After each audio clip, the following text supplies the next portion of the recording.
সুপ্রিয় শিক্ষার্থীবৃন্দ, হিসাব বিজ্ঞানের অনলাইন ক্লাসে তোমাদের স্বাগত জানাচ্ছি। আমি মোহাম্মদ নুরুল হুদা, প্রভাষক হিসাব বিজ্ঞান, কর্ণফুলী সরকারি কলেজ, কাপ্তাইরাঙ্গামাটি। আজকে আমার এই ক্লাসটি একাদশ ও দ্বাদশ শ্রেণীর জন্য। হিসাব বিজ্ঞান প্রথম পত্র, অধ্যায়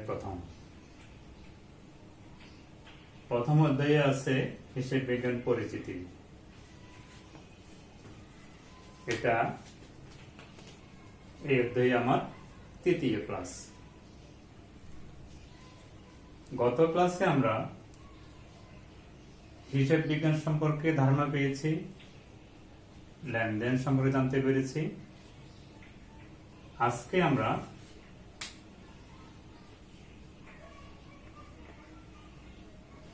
হিসাব সম্পর্কে জানব। হিসাব কাকে বলে?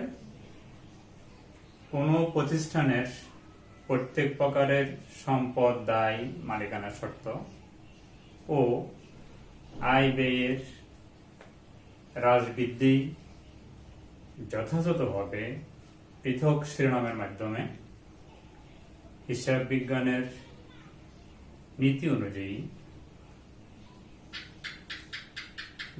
সাজালে যে সংক্ষিপ্ত ও শ্রেণীবদ্ধ বিবরণী পাওয়া যায় তাকে হিসাব বা হিসাব খাত বলে। আমি আবার বলছি,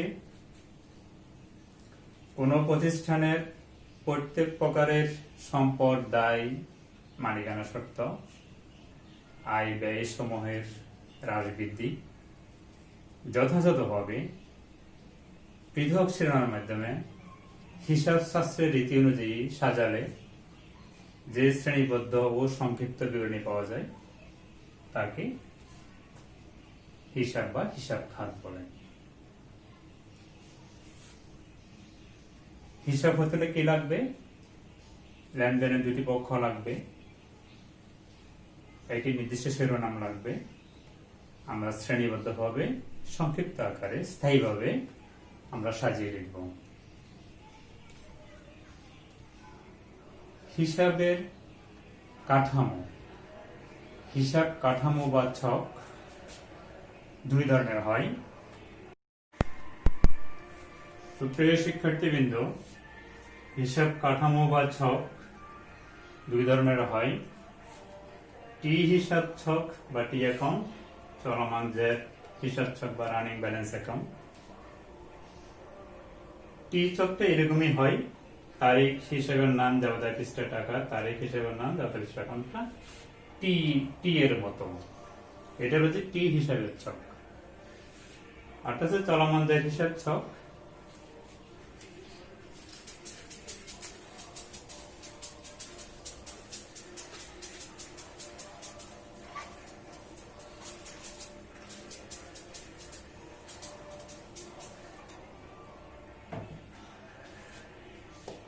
চলমান হিসাব ছক দুই ধরনের হয়।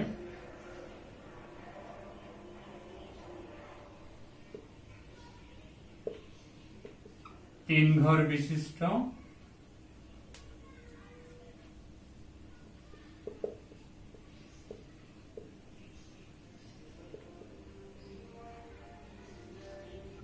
চার ঘর বিশিষ্ট। আমি প্রথমে তিন ঘর বিশিষ্ট দেখাচ্ছি।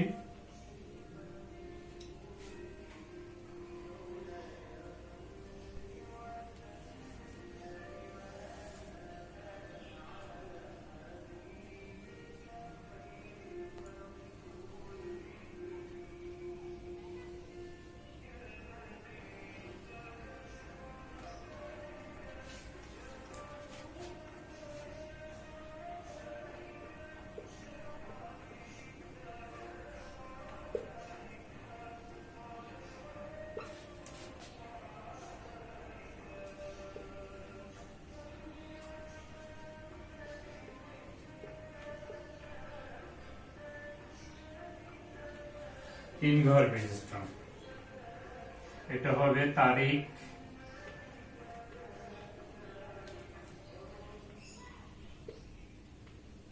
হিসাবের নাম, সূত্র বা রেফারেন্স, ডেবিট, ক্রেডিট,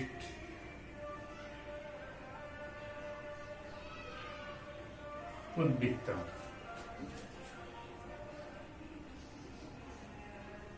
টাকা, টাকা,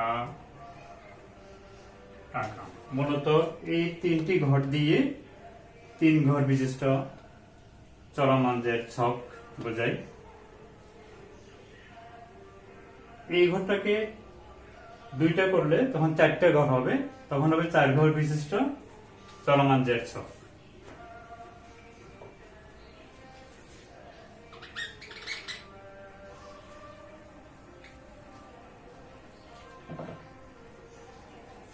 আমরা 4 ঘর বিশিষ্টটা দেখাচ্ছি।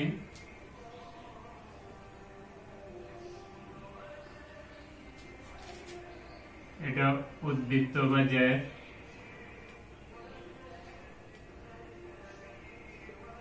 Debit, credit. 1 ঘর, 2 ঘর, 3 ঘর, 4 ঘর। এটা হলো 4 ঘর বিশিষ্ট চলমান যে হিসাব ছক। সুপ্রিয় শিক্ষার্থীবৃন্দ, হিসাবের প্রয়োজনীয়তা বা সুবিধা। একদম সঠিক আর্থিক ফলাফল, আর্থিক অবস্থা জানা যায়। সঠিকভাবে হিসাব সংরক্ষণ করলে আমরা কারবারি প্রতিষ্ঠানের ফলাফল জানতে পারি, লাভ ক্ষতি জানতে পারি এবং সম্পদ দায় কি অবস্থায় আছে সেটা জানতে পারি। খাতওয়ারি ফলাফল নির্ণয় করা যায়, অর্থাৎ প্রতিটি হিসাব যেহেতু আলাদা আলাদা, আমার বেতন খাতে কত, বিজ্ঞাপন খাতে কত, ক্রয় খাতে কত, আমরা সেটা জানতে পারি।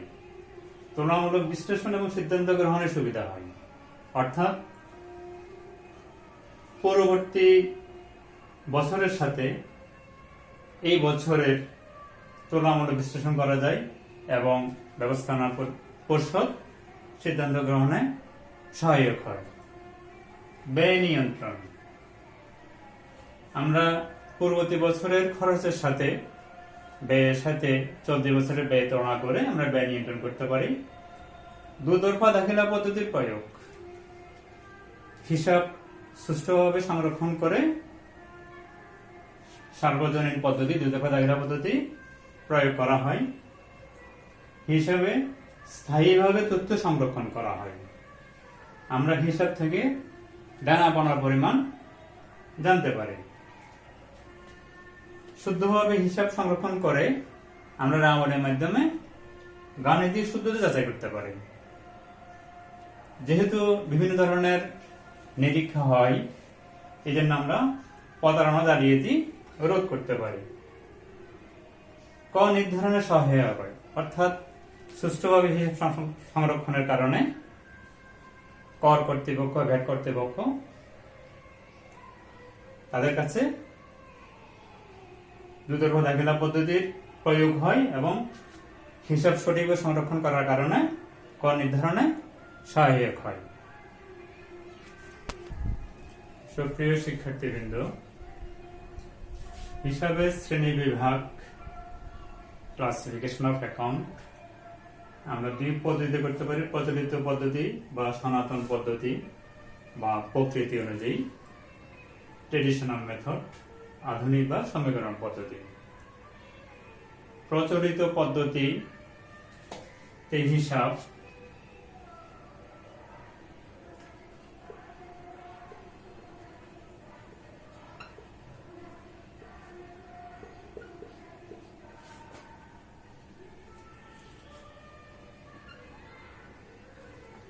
হিসাবকে প্রথমত 2 ভাগে ভাগ করা হয়।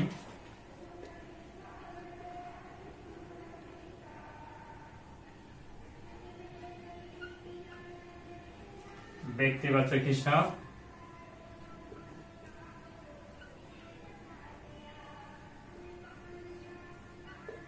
অব্যক্তিবাচক হিসাব। অব্যক্তিবাচক হিসাব আবার 2 প্রকার।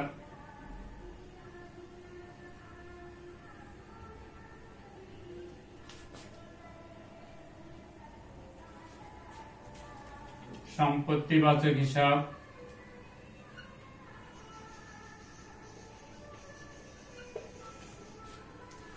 নামিক হিসাব।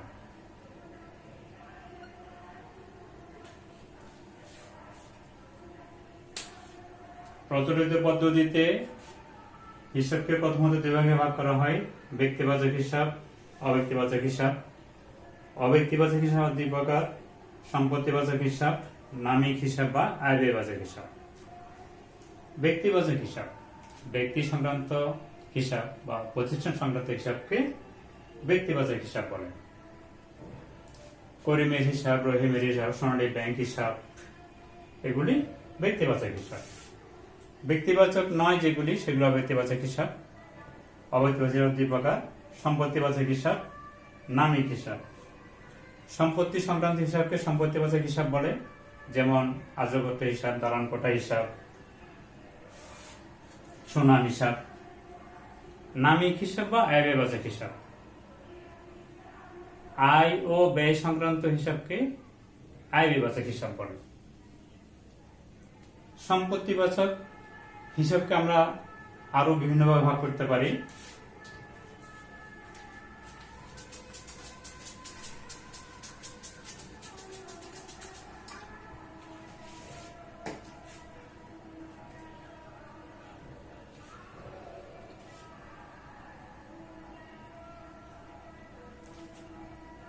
ব্যক্তিবাচক হিসাবকে তিন ভাগে ভাগ করতে পারি।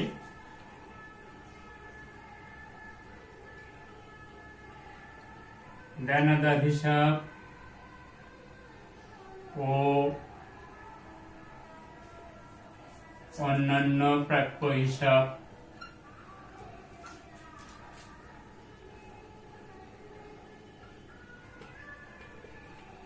পাওনাদার হিসাব ও অন্যান্য দায় হিসাব।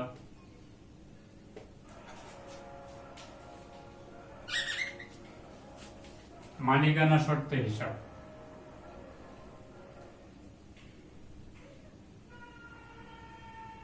মালিকানা শর্ত হিসাব। ব্যক্তিগত হিসাবকে তিন ভাগে ভাগ করা যায়, দেনাদার হিসাব, পাওনাদার হিসাব, মালিকানা শর্ত হিসাব। মাল বিক্রির ফলে দেনাদার সৃষ্টি হয়, যার কাছে মাল ধারে মাল বিক্রি করা হয় তারা দেনাদার, যাদের কাছ থেকে মাল ধারে ক্রয় করে তারা পাওনাদার। করিমের নিকট থেকে মাল ক্রয়, করিম হলো পাওনাদার। মালিকানা শর্ত, মূলধন, উত্তোলন, এগুলি মালিকানা শর্তের হিসাব। এই তিন প্রকার ছাড়াও ব্যক্তিবাচক হিসাবকে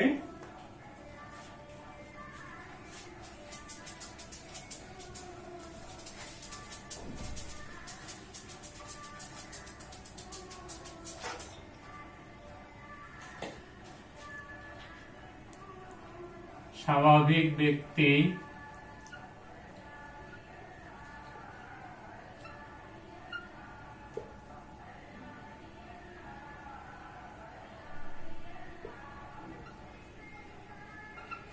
আইনসৃষ্ট বা কৃত্রিম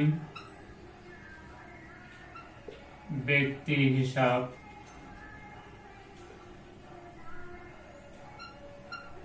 প্রতিনিধিত্ব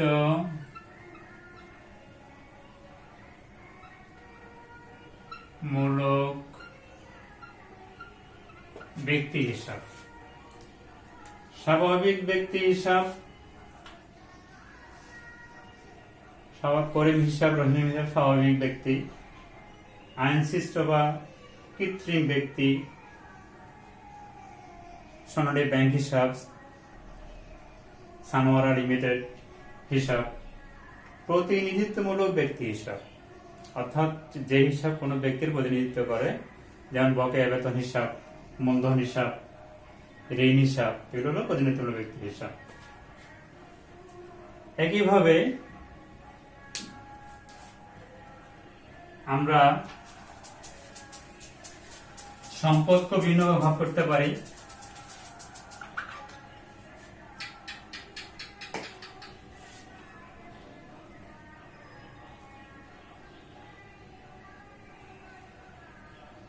সম্পত্তিবাচক হিসাব, সম্পত্তিবাচক হিসাবকে আমরা উপস্থাপনের দিক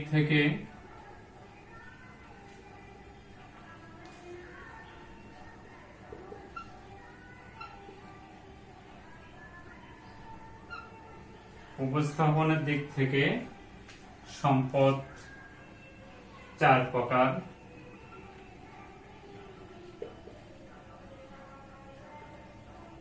স্থায়ী সম্পদ, চলতি সম্পদ,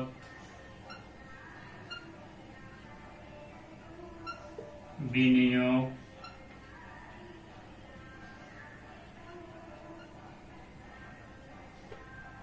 অসমন্বয়কৃত ব্যয়।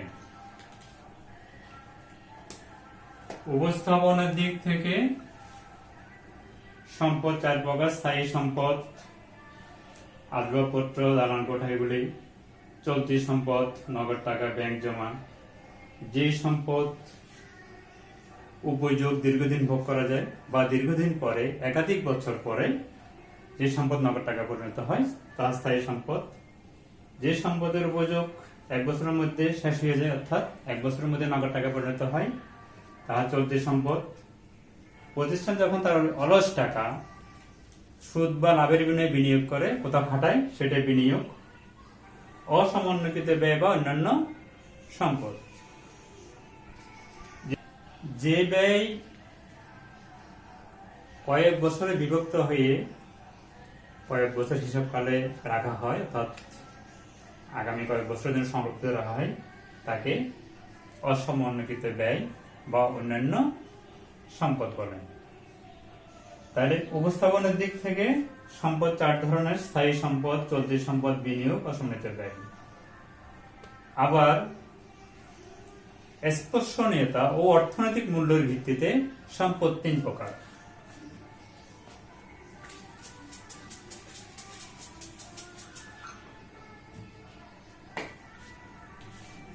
স্পর্শনীয়তা ও অর্থনৈতিক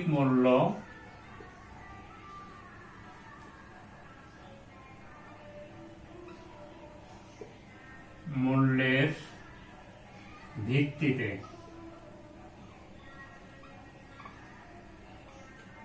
সম্পদ 3 প্রকার। স্পর্শনীয় সম্পদ,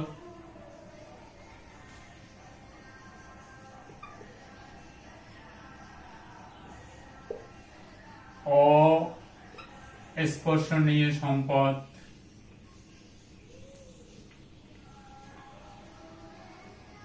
অলিক বা ভুয়া সম্পদ। যে সম্পদ স্পর্শ করা যায়, ধরা যায়, ছোঁয়া যায়, দেখা যায়, তা স্পর্শনীয় সম্পদ। আসবাবপত্র, দালান কোঠা, নগদ টাকা। অস্পর্শনীয় সম্পদ এবং যে সম্পদের অর্থনৈতিক মূল্য বা বাজার মূল্য আছে সেটা স্পর্শনীয় সম্পদ। যে সম্পদ ধরা যায় না, ছোঁয়া যায় না, দেখা যায় না, কিন্তু অর্থনৈতিক বাজার মূল্য আছে, তা হলো অস্পর্শনীয় সম্পদ। যে সম্পদের অর্থনৈতিক বা বাজার মূল্য নেই সেটা অলিক বা ভুয়া সম্পদ। অলিক বা ভুয়া সম্পদ সাধারণত অস্পর্শনীয় হয়ে থাকে, যেমন প্রাথমিক খরচ, বিলম্বিত বিজ্ঞাপন, শেয়ার পাট্টা ইত্যাদি। অস্পর্শনীয় সম্পদ হলো সুনাম, ট্রেডমার্ক। স্পর্শনীয় সম্পদ হলো আসবাবপত্র, দালান কোঠা ইত্যাদি। আধুনিক বা সমীকরণের ভিত্তিতে হিসাবকে 5 ভাগে ভাগ করা হয়। প্রথমত উদ্বৃত্তপত্র ভিত্তিক, আয় বিবরণী ভিত্তিক। উদ্বৃত্তপত্র ভিত্তিক হিসাব সম্পদ, দায়, মালিকানা সত্ত্ব, এই 3টা হলো উদ্ধৃতপত্র ভিত্তিক। আয় এবং ব্যয় অর্থাৎ আয় হিসাব ব্যয় হিসাব হলো আয় বিবরণী ভিত্তিক। সম্পদ সম্পর্কে আমরা আগেই বলেছি, দায় প্রতিষ্ঠানকে যাহা দিতে হয় তাহা দায়। দায় সাধারণত দুই ধরনের হয়, দীর্ঘমেয়াদী দায়, স্বল্পমেয়াদী দায়। বন্ধকি ঋণ, ঋণপত্র হলো দীর্ঘমেয়াদী দায়, পাওনাদার বকেয়া বেতন হলো স্বল্পমেয়াদী দায়। মালিকানা শর্ত, মূলধন উত্তোলন হলো মালিকানা শর্ত, মালিকের অংশ অর্থাৎ কারবারের সম্পদের উপর মালিকের অধিকার। আয় পণ্য বা সেবার মাধ্যমে প্রতিষ্ঠান নিয়মিত যে আয় করে, যে প্রাপ্তি, সেটা আয়। আয়ের উদ্দেশ্যে প্রতিষ্ঠান পরিচালনার জন্য যে প্রধান, সেটা হলো ব্যয়। আয় বিক্রয় আয়, সুদ প্রাপ্তি, কমিশন প্রাপ্তি, বাট্টা প্রাপ্তি। ক্রয় ব্যয়, বেতন, হিসাব, বিজ্ঞাপন ইত্যাদি হলো ব্যয়। তাহলে আমরা আধুনিক বা সমীকরণ ভিত্তিতে হিসাবকে উদ্ধৃতপত্র ভিত্তিক এবং আয় বিবরণী ভিত্তিক দুই ভাগে ভাগ করতে পারি। উদ্ধৃতপত্র ভিত্তিক 3 প্রকার: সম্পদ হিসাব, দায় হিসাব, মালিকানা শর্ত হিসাব। আয় বিবরণী ভিত্তিক আয় হিসাব, ব্যয় হিসাব। তাইলে আধুনিক বা সমীকরণ ভিত্তিতে হিসাব 5 প্রকার: সম্পদ হিসাব, দায় হিসাব, মালিকানা শর্ত হিসাব, আয় হিসাব, ব্যয় হিসাব। হিসাবে ডেবিট এবং ক্রেডিট নির্ণয়ের নিয়মাবলী। আমরা জানি প্রচলিত পদ্ধতিতে হিসাব 3 প্রকার: ব্যক্তিবাচক হিসাব, সম্পত্তিবাচক হিসাব, নামিক হিসাব বা আয়বাচক হিসাব। এই পদ্ধতিটাকে গোল্ডেন ফর্মুলা অফ অ্যাকাউন্টিং অর্থাৎ স্বর্ণসূত্র বলা হয়। ব্যক্তিবাচক হিসাবে মূল্য গ্রহণকারী অর্থাৎ সুবিধা গ্রহণকারী যে গ্রহণ করবে সে ডেবিট, মূল্য বা সুবিধা যে প্রদান করবে সে ক্রেডিট। গ্রহীতা ডেবিট, দাতা ক্রেডিট। সম্পত্তিবাচক হিসাবে সম্পত্তি প্রতিষ্ঠান আসলে ডেবিট, প্রতিষ্ঠান থেকে চলে গেলে ক্রেডিট। নামিক হিসাবে ব্যয় ক্ষতি ডেবিট, আয় লাভ ক্রেডিট। প্রতিষ্ঠানের সম্পত্তি আসলে ডেবিট, চলে গেলে ক্রেডিট। যেমন নগদে আর্যগত ক্রয় 10,000 টাকা, এখানে দুটি পক্ষ, একটা পক্ষ আর্যগত, একটা পক্ষ নগদ টাকা। আর্যগত প্রতিষ্ঠানে আসে এই জন্য ডেবিট, নগদ টাকা চলে যায় এই জন্য ক্রেডিট। সাধারণত বেতন, বিজ্ঞাপন ইত্যাদি ব্যয় হয় এই জন্য ডেবিট হয়। ক্রয় ব্যয় এই জন্য ডেবিট হয়। আয় লাভ, বিক্রয়, সুদ প্রাপ্তি, কমিশন ইত্যাদি ক্রেডিট হয়। গ্রহীতা ব্যক্তিবাচকে গ্রহীতা ডেবিট, দাতা ক্রেডিট, অর্থাৎ যে মূল্য বা সুবিধা গ্রহণ করে সে ডেবিট। যেমন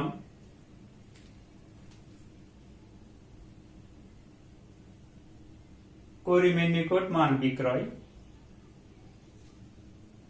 বিক্রেতা আয় এই জন্য ক্রেডিট, করিম গ্রহীতা এই জন্য ডেবিট। রহিমের নিকট থেকে মাল ক্রয়, ক্রয়টা ব্যয় এই জন্য ডেবিট। রহিম দাতা, পণ্য দাতা সেই জন্য, ও প্রদানকারী সেই জন্য ক্রেডিট, অর্থাৎ ক্রয় ডেবিট, রহিম ক্রেডিট। মূল্য বা সুবিধা যে গ্রহণ করবে সে ডেবিট, যে প্রদান করবে সে ক্রেডিট। এটি হলো প্রচলিত পদ্ধতিতে বা হিসাব বিজ্ঞানের সন্ন্যাস সূত্রে হিসাবে ডেবিট ক্রেডিট নির্ণয়ের নিয়মাবলী। সুপ্রিয় শিক্ষার্থীবৃন্দ, আধুনিক বা সমীকরণ পদ্ধতিতে আমরা জানি হিসাব 5 প্রকার: সম্পদ, দায়, মালিকানা শর্ত, আয়, ব্যয়। সম্পদ বৃদ্ধি পেলে ডেবিট, হ্রাস পেলে ক্রেডিট। ব্যয় বৃদ্ধি পেলে ডেবিট, হ্রাস পেলে ক্রেডিট। অর্থাৎ সম্পদ এবং ব্যয় এই দুটি বৃদ্ধি পেলে ডেবিট, হ্রাস পেলে ক্রেডিট। দায় মালিকানা শর্ত, আয়। এই তিনটি হ্রাস পেলে ডেবিট, বৃদ্ধি পেলে ক্রেডিট। তাহলে আমরা হিসাবে ডেবিট ক্রেডিট নির্ণয়ের নিয়মাবলী দুই পদ্ধতিতে শিখলাম, প্রচলিত পদ্ধতি বা স্বর্ণসূত্র পদ্ধতিতে, আর একটা হলো আধুনিক বা সমীকরণ পদ্ধতিতে। সুপ্রিয় শিক্ষার্থীবৃন্দ, আজকের ক্লাসে আমরা হিসাব কি বা হিসাব কাকে বলে, হিসাবের কাঠামো, হিসাবের সুবিধা বা প্রয়োজনীয়তা, হিসাবের শ্রেণী বিভাগ অর্থাৎ প্রচলিত পদ্ধতি, আধুনিক পদ্ধতিতে দেখলাম, এবং হিসাবে ডেবিট ক্রেডিট নির্ণয়ের নিয়মাবলী দুই পদ্ধতিতে শিখলাম। আগামী ক্লাসে আমরা এই বিষয়ের উপর গাণিতিক সমস্যার সমাধান করব। এই আশাবাদ ব্যক্ত করে তোমাদের সুস্বাস্থ্য দিকে কামনা করে আজকের ক্লাস এখানে শেষ করছি। ধন্যবাদ সবাইকে।